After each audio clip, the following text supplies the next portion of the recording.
శ్రీమాత్రే నమః. విఘ్నేశ్వరాయ నమః. 25వ తారీఖు మంగళవారం రోజున సంకటహర చతుర్థి రావడము చాలా చాలా శ్రేయస్కరమైంది. మంగళవారంతో కూడుకున్న సంకటహర చతుర్థిని రోజు స్వామివారికి సాయంకాలం పూట అభిషేకం, అర్చన, దర్శనం చేసుకున్నా కూడా చాలా పవిత్రమైనది. గృహం నందు ఎలాంటి సమస్య ఉన్నా కూడా విఘ్నేశ్వరుని దగ్గర పీచు తీయని కొబ్బరికాయ తీసుకొని గృహం నందు పెట్టుకున్న పక్షంలో ఆ సమస్య తీరుతుంది.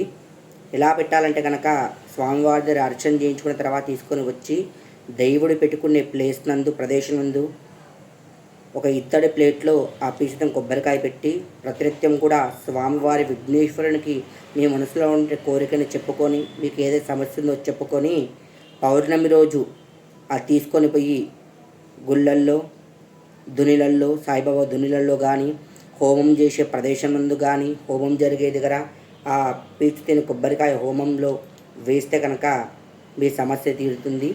అంతేకాకుండా విద్యార్థులకు ఎవరికైతే విద్య రాదో వారు కూడా ఈ మంగళవారంతో కూడుకున్న సంకటహర చతుర్థి చేయడము చాలా చాలా మహిమాన్వితమైనది. విఘ్నేశ్వరుడు విద్యకి చాలా చాలా అతీత శక్తులు గలవాడు. ఆటంకాలన్నీ పోగొట్టువాడు విఘ్నేశ్వరుడు. కాబట్టి మనము ఆ రోజున తెల్ల జిల్లెడు పువ్వులు కానీ, గరికె కానీ, ఉమ్మెంత కాయలు కానీ, ఉమ్మెంత పువ్వులు కానీ, లేని పక్షంలో, ఏది కుదరని పక్షంలో బెల్లం ముక్కలైన స్వామివారికి పెట్టి, బెల్లం పైన దీపం పెట్టిన తెల్ల జిల్లెడు ఒత్తులు, ఆవునెత్తిన దీపం పెట్టినా కూడా చాలా చాలా పరిష్కారాలు లభిస్తాయి.